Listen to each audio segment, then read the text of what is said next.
Summer slam டே 1 ஆரம்பிச்சோன்னே back ஸ்டேஜில் super ஸ்டார்ஸ்லாம் வர காமிக்கிறாங்க. ட்ரீம் மேக்கர் டிரைவ் ஜெல்லி ரோல்லாம் வராரு. அதுக்கப்புறம் சம்மர் ஸ்லாம் வானவேடிக்கையோட தொடங்குது. சம்மர் ஸ்லாம் வானவேடிக்கையோட தொடங்கினே ஃபர்ஸ்ட் மேட்சை யார் வரான்னு கேட்டிங்கன்னா ஜே யூசோ வரார். ஜே யூசோ அதுக்கப்புறம் வந்தோடனே ரோமன் ரிங்ஸ் வரார். ஜே யூசோவும் ரோமன் ரிங்ஸும் வந்ததுக்கப்புறம் பேரன் பேக்கர், பிரசன் ரீட், அதுக்கப்புறம் பால் ஹியூமன், இவங்க 3 பேரும் வராங்க. இந்த இடத்துல ஒரு டாக் டீம் மேட்ச் ஏற்கனவே கன்ஃபார்ம் பண்ணியிருந்தாங்க. அந்த மேட்ச் நடக்குது. Jey Uso and Roman Reigns versus Bronson Reed and Bron Breakker, இவங்க 2 பேருக்கும் ஒரு பயங்கரமான டாக் டீம் மேட்ச் நடக்குது. இந்த மேட்சை பொறுத்த வரைக்கும் ஸ்டார்டிங்லேயே வந்து ஜே யூசோ பயங்கரமா டாமினேட் பண்ணி அட்டாக் பண்றாரு பிரசன் ரீடும் பேரன் பேக்கரும். அதுக்கப்புறம் ஒரு கட்டத்தில் வந்து ஜே யூசோ வந்து டேக் கொடுக்கலான்ற மாதிரி முயற்சி பண்ணிக்கிட்டு இருக்காரு. ஆனால் அவரால் முடியல. அந்த கட்டத்தில் என்ன நடக்குதுன்னு கேட்டிங்கன்னா பரன் பேக்கர் ரோமன் ரிங்ஸ் அப்படியே கிண்டல் பண்றாரு. பயங்கரமான கான்ட்ரவர்சியா போயிட்டு இருக்கு. ஒரு கட்டத்தில் இவங்க 2 பேரும் மாறி மாறி 2 டீமுமே நல்லாவே பயங்கரமா பர்ஃபார்மன்ஸ் பண்ணாங்க. ஒரு கட்டத்தில் Roman Reigns top of the ரோப்புக்கு அந்தாண்ட இருந்து ஒரு ஜம்பிங் மூவ் போட்டாரு. நீ மட்டும் தான் ஜம்பிங் மூவ் போடுவேன், நானும் போடுவேன்னு சொல்லி அதுக்கு ஈக்குவலா பிரசன் ரீட் என்ன பண்றாரு கேட்டீங்கன்னா சூசைட் டை மூவ் போடுறாரு. பயங்கரமா மேட்ச் மாறி மாறி 2 டீம் பர்ஃபார்மன்ஸ் பண்ணிட்டு இருக்காங்க. இந்த இடத்துல ஒரு கட்டத்தில் ரோமன் ரிங்ஸ் என்ன பண்ணுவாருன்னு கேட்டீங்கன்னா பேரன் பிரேக்கருக்கு பேரிகேடோட ஒரு ஸ்பீரை போட்டு தெறிக்க விடுவாரு. ஒரு கட்டத்தில் ரோமன் ரிங்ஸ் உள்ள அடிபட்டு கிடக்கிற நேரத்தில் என்ன நடக்கும்னு கேட்டீங்கன்னா ஜே யூசோ மட்டுமே சூப்பர் கிக் வச்சு என்ன பண்ணுவாருன்னு கேட்டீங்கன்னா பேரன் பிரேக்கரை வெளில தள்ளி விட்டு அதுக்கப்புறம் வந்து ஒரு ஸ்பீரை போட்டு பிரசன்டீட படுக்க வச்சு அதுக்கப்புறம் ஃபிளாக் பேஷ் மூவ் போட்டு இந்த மேட்சை முடிச்சு வின் பண்ணிடுவாரு. அதுக்கப்புறம் என்ன நடக்கும்னு கேட்டீங்கன்னா உமன்ஸ் டாக் டீம் மேட்சஸ் நடக்கும். அந்த டாக் டீம் மேட்ச் யார் யாருக்குன்னு கேட்டீங்கன்னா Judgment Day versus Charlotte Flair and Alexa Bliss இவங்களுக்குள்ள நடக்கும். இந்த மேட்சை பொறுத்த வரைக்கும் 2 டீமே நல்லாவே பர்ஃபார்மன்ஸ் பண்ணுவாங்க. ஒரு கட்டத்தில் இந்த மேட்ச்சில் என்ன நடந்துச்சுன்னு கேட்டிங்கன்னா அலெக்சா பிளிக்ஸ் சார்லட் பிளேயர் அட்டாக் பண்ணிடுவாங்க. இருந்தாலும் இவங்களுக்குள்ள ஒரு சின்ன ஃபீடு உருவாகிறத காமிச்சிக்கிட்டு இருக்காங்க. இருந்தாலும் பயங்கரமாக இவங்க 2 பேரும் அடிச்சுப்பாங்க. சார்லட் பிளேயர் திருப்பி இதை அட்டாக் பண்ணதுக்கு பயங்கரமாக அடிச்சிருவாங்கன்னு நினச்சோம். ஆனால் அப்படிலாம் செய்யல. அலெக்சா பிளிக்ஸ் வந்து இந்த மேட்ச் வந்து சிஸ்டர் அபிகேல் போடும்போது சார்லட் பிளேயர் அப்படியே வந்து ஒரு சூப்பர் கிக்கை விடுவாங்க. விட்டு இந்த மேட்சை வந்து ஜெயிச்சிருவாங்க. ஜெயிச்சு 2 பேருமே வந்து டாக் டீம் சாம்பியன்ஷிப்பை செலிப்ரேட் பண்ணிட்டு இருப்பாங்க. பேக் ஸ்டேஜில் பார்த்தீங்கன்னா நியூடு அதுக்கப்புறம் அரிக்டவ்ஸா இவங்க எல்லாருமே சேர்ந்து ஒரு பீஸா சாப்பிட்றதுக்கு ரெடி ஆகிட்டு இருப்பாங்க. அங்கே பீஸா கொண்டு வந்தாங்க. என்னடா இது பழக்கம் அப்படின்ற மாதிரி பார்ப்பாங்க. என்னோட பீஸாவை எடுத்து சாப்பிட்ட மாதிரி பார்ப்பாங்க. அதுக்கப்புறம் என்ன நடக்கும்னு கேட்டிங்கன்னா கெய்ரன் கிராஷ் வர்சஸ் அதுக்கப்புறம் செமிசைன், இவங்க 2 பேருக்கும் ஒரு மேட்சஸ். இந்த மேட்சஸை பொறுத்த வரைக்கும் இந்த மேட்ச் தான் கடைசி மேட்ச் கெய்ரன் கிராஷ்க்கு. ஏன்னு கேட்டிங்கன்னா கெய்ரன் கிராஷ் கான்ட்ராக்ட் முடியுது. அது மட்டும் இல்லாமல் இந்த மேட்ச்சில் வந்து கெய்ரன் கிராஷ் நல்லாவே பர்ஃபார்மன்ஸ் பண்ணார். இருந்தாலும் இந்த மேட்ச்சில் வந்து கெய்ரன் கிராஷ் ஜெயிக்கிறதுக்கு அவங்க ஒய்ஃப் எவ்வளோதான் முயற்சி பண்ணாலும் அது மட்டும் இல்லாமல் செமிசைனும் டிக்யூ மெத்தடில் தோக்கடிச்சிடலாம்னு சொல்லி அவரையும் வந்து கன்ஃபியூஸ் பண்ணாலும் கடைசியில் இந்த மேட்ச்சில் வின் பண்ணது யாருன்னு கேட்டிங்கன்னா செமிசைன் இந்த மேட்ச்சில் வின் பண்ணிட்டு போயிட்டாரு. கெய்ரன் கிராஷ் இந்த மேட்சோட WWE போகிறாரு. அதுக்கப்புறம் என்ன நடந்துச்சுன்னு கேட்டிங்கன்னா WWE உமன்ஸ் சாம்பியன்ஷிப் மேட்ச் நடந்துச்சு. இந்த சாம்பியன்ஷிப் மேட்சை பொறுத்த வரைக்கும் என்ன இருந்துச்சுன்னு கேட்டிங்கன்னா ஜேட் வர்சஸ் டிஃப்னி ஷேட்டன், இவங்க 2 பேருக்கு ஒரு மேட்ச்.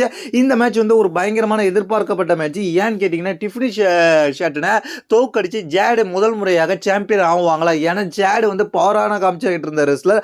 அப்படிப்பட்ட ஜேடுக்கும் டிஃப்னி ஷேட்டனுக்கும் இந்த மேட்ச் நடந்துச்சு. இந்த மேட்சை பொறுத்த வரைக்கும் 2 பேருமே நல்லாவே பர்ஃபார்மன்ஸ் பண்ணாலும் கடைசியில் இந்த மேட்ச்சில் வந்து என்ன நடந்துச்சுன்னு கேட்டிங்கன்னா ரிசல்ட் படி வந்து டிஃப்னி ஷேட்டன் தன்னோட சாம்பியனை ரீட்டைன் பண்ணிட்டு போயிட்டாங்க. இந்த இடத்துல ஜேடு வந்து அப்செட் ஆகிட்டாங்க. இந்த மேட்ச்சில் வந்து ஜேடு தோத்துட்டாங்க. அவங்களுக்கான சாம்பியன்ஷிப் கிடைச்ச வாய்ப்பை அவங்க இழந்துட்டாங்க. அதுக்கப்புறம் என்ன நடந்துச்சுன்னு கேட்டிங்கன்னா ஒரு டாக் டீம் மேட்சஸ். அந்த மேட்சஸ்க்காக ஃபர்ஸ்ட் ட்ரீவ் மெக்கன்ட்ரேவ் லோகன் பால் வராங்க. ட்ரீவ் மெக்கன்ட்ரேவ் லோகன் பால் வந்தோடனே அதுக்கப்புறம் வந்து ஜெல்லி ரோல் வர்றார். ஜெல்லி ரோல் வந்து ராண்டி ஆர்டன் மியூசிக்கே அவரே வந்து ஓனாக பாடுறாரு.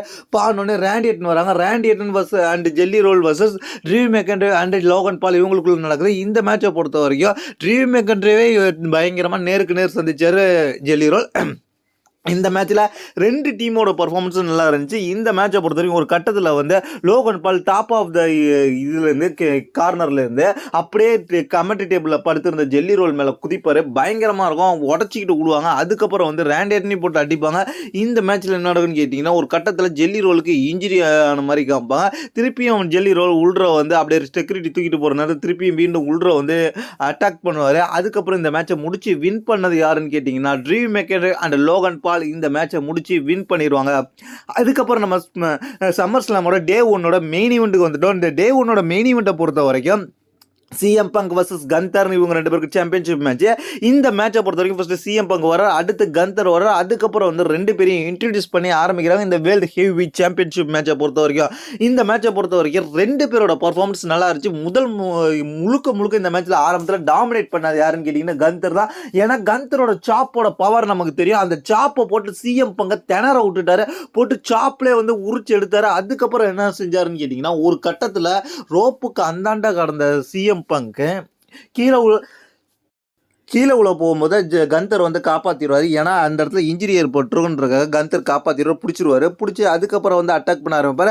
கந்தரும் இந்த மேட்ச்சில் வந்து ஜெயிக்கிறதுக்கு பயங்கரமாக முயற்சி பண்ணுவார். ஏன்னா கந்தர் ரொம்ப நாளாவே சாம்பியன்ஷிப்பை வந்து ஹோல்ட் பண்ணிக்கிட்டு இருக்காரு. ஏன்னா இடையில கொஞ்ச நாள் தான் ஹோல்ட் பண்ணாமல் இருந்தார். இப்போ ரொம்ப நாளாவே சாம்பியன்ஷிப் அவர் பக்கம் தான் வச்சிருக்காரு. 2 பேரும் மாறி சப்மிஷன் மூவ்லாம் போட்டுக்கிட்டாங்க. ஆனால் கந்தரோட டாமினேட் இந்த இடத்துல கொஞ்சம் அதிகமாக தான் இருந்துச்சு. ஒரு கட்டத்தில் சிஎம் பங்கால கந்தரை தூக்க முடியாமல் அந்தளவுக்கு டயர்ட்னஸில் இருந்தார். இருந்தாலும் இந்த மேட்சை வந்து என்ன பண்ணாருன்னு கேட்டீங்கன்னா கண்டினியூ பண்ணும்போது ஒரு கட்டத்தில் கந்தருக்கு இந்த இடத்துல மூஞ்சிலாம் ரத்தம் வர ஆரம்பிச்சிருச்சு அடிச்ச அடியில். இதன் மூலயமாக கந்தர் வந்து பயங்கரமான ஃபேஸில் வந்து பிளட்டோட மேட்சை கண்டினியூ பண்ணுறாரு. இந்த மேட்சில் சிஎம் பங்க் அதுக்கப்புறம் ஒரு வழியாக கந்தரை முடிச்சு வின் பண்ணிடுறாரு. வின் பண்ணிட்டு சாம்பியன்ஷிப்பை ஜெயிக்கிறாரு. கிட்டத்தட்ட ரொம்ப வருஷம் கழிச்சு சாம்பியன்ஷிப்பை ஜெயிக்கிறாரு. அதை வேர்ல்டு ஹெவி சாம்பியன்ஷிப்பை ஜெயிச்சு கண் கலங்குறாரு.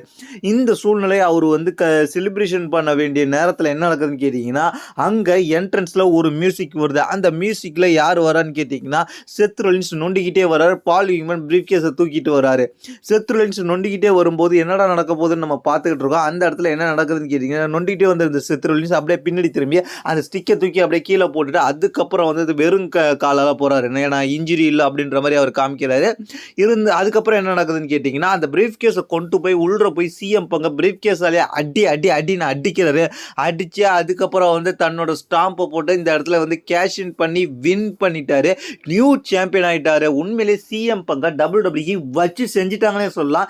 எதுக்காக சாம்பியன் ஆக்கினாங்களோ அதை வந்து சிஎம் பங்கு வந்து இது வரைக்கும் இந்த மாதிரி கேஷ் நடந்திருக்கான்னு கேட்டிங்கன்னா நடந்திருக்கு. ஆனால் சிஎம் பங்கோட இத்தனை வருஷம் கழிச்சு சாம்பியன் ஆனதை 5 நிமிஷத்துலேயே முடிச்சுட்டாங்க. சிஎம் பங்குக்கு வந்து இது மிகப்பெரிய தோல்வி. அதுக்கப்புறம் செத் ரொலின்ஸ் இது வந்து செலிப்ரேஷன் பண்ணிட்டு போனார். இந்த மூமெண்ட் பயங்கரமாக இருந்துச்சுன்னு கேட்டிங்கன்னா பயங்கரமாக தான் இருந்துச்சு. ஆனால் சிஎம் பங்கு வந்து இதுக்கப்புறம் என்ன செய்ய போகிறான்றதை நம்ம பொறுத்து தான் பார்க்கணும். செத் ரொலின்ஸ் தன்னோட விண்டேஜ் மூமெண்ட் ஸ்டைலில் செலிப்ரேஷன் பண்ணிக்கிட்டு இருந்தார் என்ட்ரன்ஸ். இதுதான் இந்த சம்மர் ஸ்லாம்லாம் நடந்துச்சு.